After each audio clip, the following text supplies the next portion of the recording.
wheels really started to come off during this interview when Trump got into his usual complaints about the 2020 election. I can't believe he's still getting into it, but he does.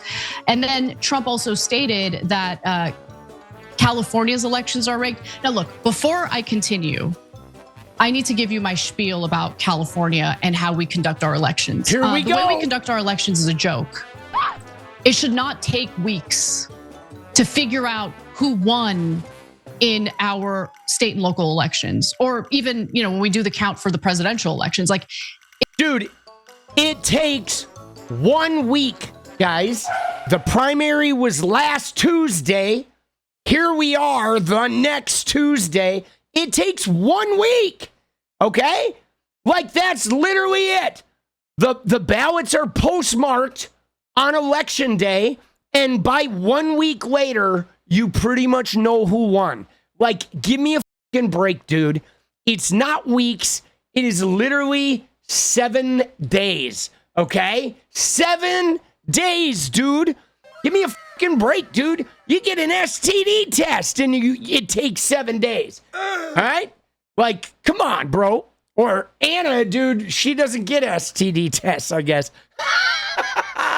Dude, she just is like, come on, Skippy. Yo, Anna. Yeah, political punk here.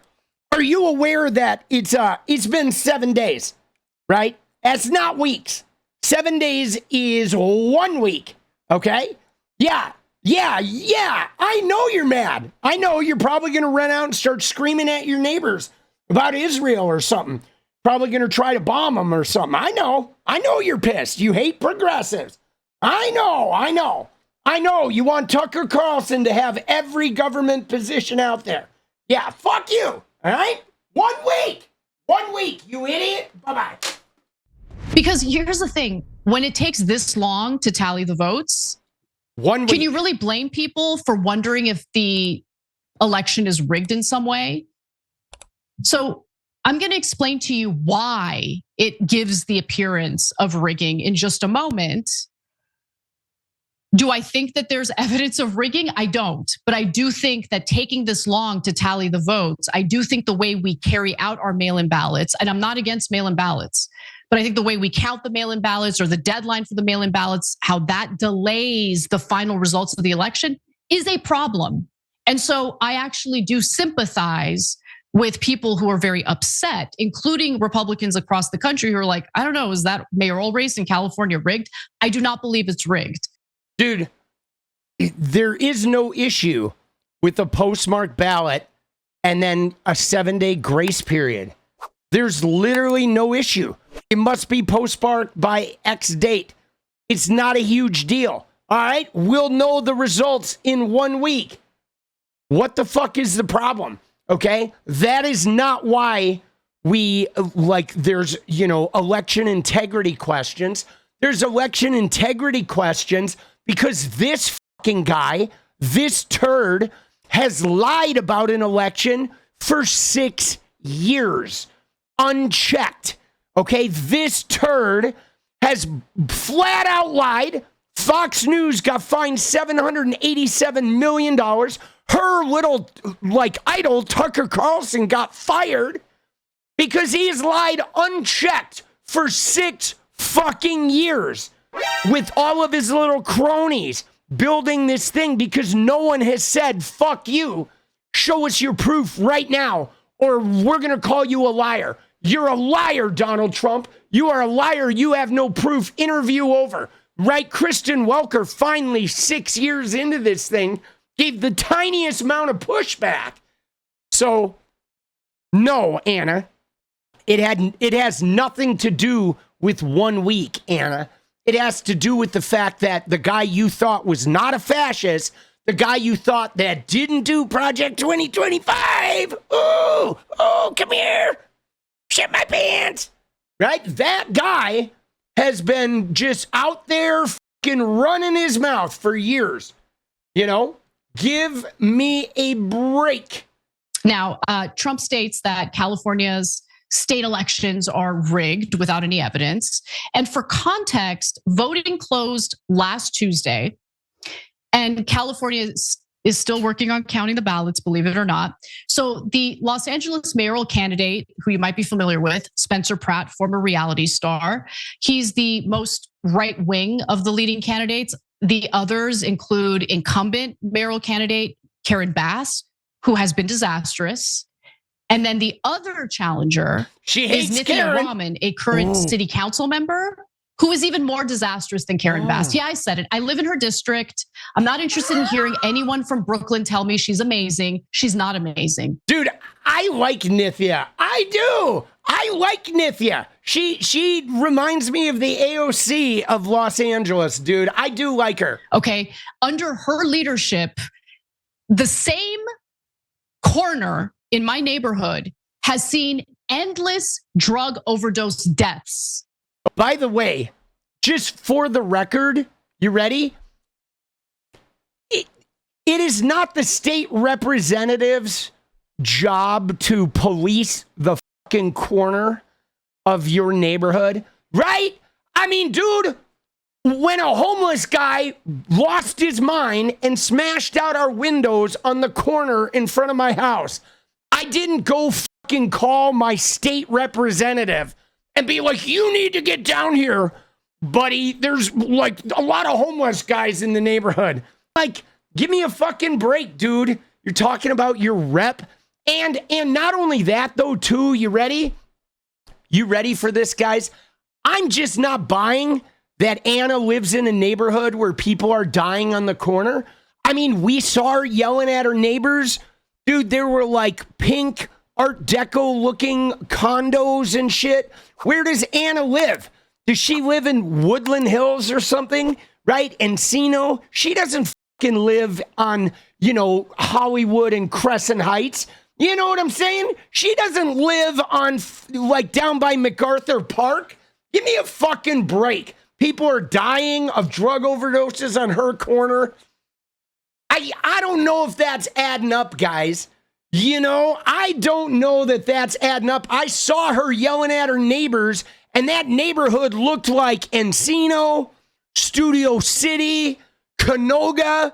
It looked like, maybe Coldwater Canyon. It was definitely not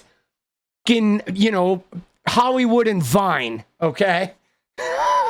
Dude, endless amounts, guys, endless. Let's go back and hear that again. In hearing anyone from Brooklyn tell me she's amazing. She's not amazing.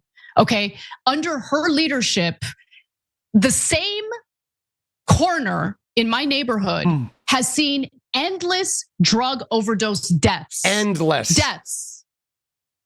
This woman lives in a freaking ivory tower, giant mansion in Hollywood with her TV writer husband. So here we go. This is Nithya Raman's district is 4. So here's the 4, guys.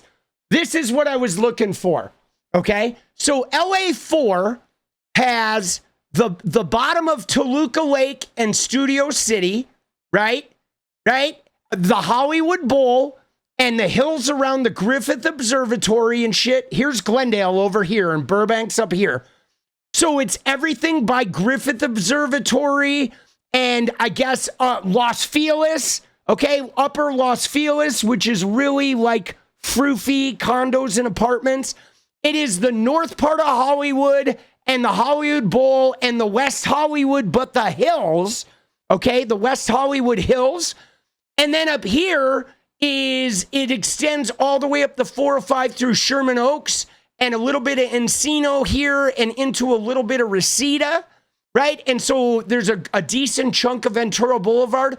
But right here, guys, is like Coldwater Canyon and Laurel Canyon, both, which are the roads, Coldwater and Laurel. Like Coldwater goes over the hill and Laurel Canyon goes over the hill. So this is a pretty posh district, guys. This district is not like, I'm not buying that there's a lot of drug overdose, endless overdose deaths, right? She's not amazing. Okay. Under her leadership, the same corner in my neighborhood has seen endless drug overdose deaths. This woman lives in a freaking ivory tower, giant mansion in Hollywood with her TV writer husband, and has the gated, by the way, lots of security, and then has the audacity to tell Angelinos that we don't need cops. She's a joke. She's a joke. But hey, since she's the most far left, we're just gonna assume that she's a better candidate. All the candidates, not my favorite. Dude, Anna, I'm sorry, Anna. You are the worst kind of Karen out there because there is nothing good to this woman, right? I love how she was like gated. She's all mad that Nithya's live somewhere gated. I don't know, Anna. I saw your townhomes. Seemed like you guys had gates for your in your apartment building, dude. Oh shit! Remember when Anna was fine with defund the police, and now she's like, I need cops on every street corner.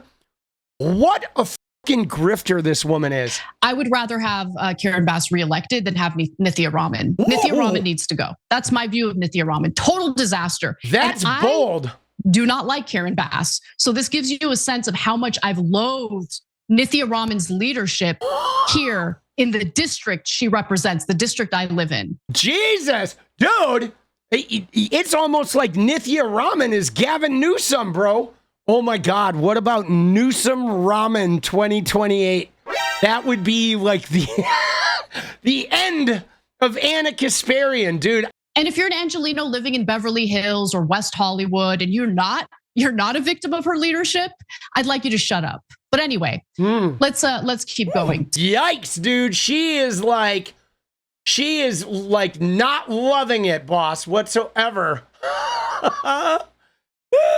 That's funny, bro. Oh shit. See, one of the things though, isn't it really like, it's like she has more venom for Nithya Raman and Gavin Newsom than she does for Donald Trump. That's wild, okay? That the level of vitriol with the far left progressive politician is like, man, dude, she would rather have a Republican that's gonna send in all the cops than to like have a progressive politician at all. Like, that's crazy. That is so crazy. It's mind-bending to me, guys, because again, police are not the answer to crime. Okay, they're not. They don't prevent crime, and over-policing doesn't really eliminate crime. You know what I mean? If over-policing eliminated crime, the inner cities of every city would be fucking sparkling, okay? We've seen this in Portland too, though, that there's a battle, though, that goes on, guys. And the battle that's happening in LA is the same battle that we've been going through here in Portland.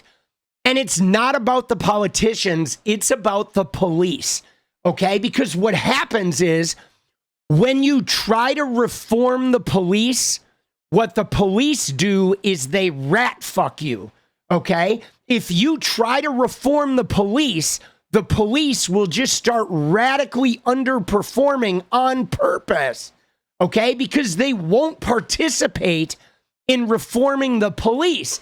And then they create a situation where policing is so bad that eventually you have to give in to them. What they did here in Portland is they stopped responding to calls, and then they lied to neighbors. They went and told the neighbors, we can't respond to those calls because of the progressive district attorney. They actually fucking lied about it. And then the other thing they would do is they wouldn't interact with the drug addicts downtown the way they were supposed to. They would just do nothing, okay? And they were supposed to write them certain types of tickets, and they didn't. They were supposed to be like monitoring them and working with them, and they didn't. They just let it become like a free-for-all, and then they let it get out of hand and said, hey, man, this is what you voted for, but they fucked around like that. And so that's what's really, really hard, guys. It's really shitty. It's like trying to reform the cops is so hard because they don't want to be reformed. They want no oversight. They want endless money, and they want to be able to do whatever the fuck they want, how they want it, and have no interference from anyone. So that's the thing. But blaming it on the politicians is ridiculous. What is up, guys? Thank you so much for watching. You like the video, you want to support independent resistance media, you know what to do. Drop that sub, hit the like button, and please share it. And we do love our members, so if you want to become a member, it's another really great way to support. Thanks again for everything, guys. I'll see you next time. Let's go.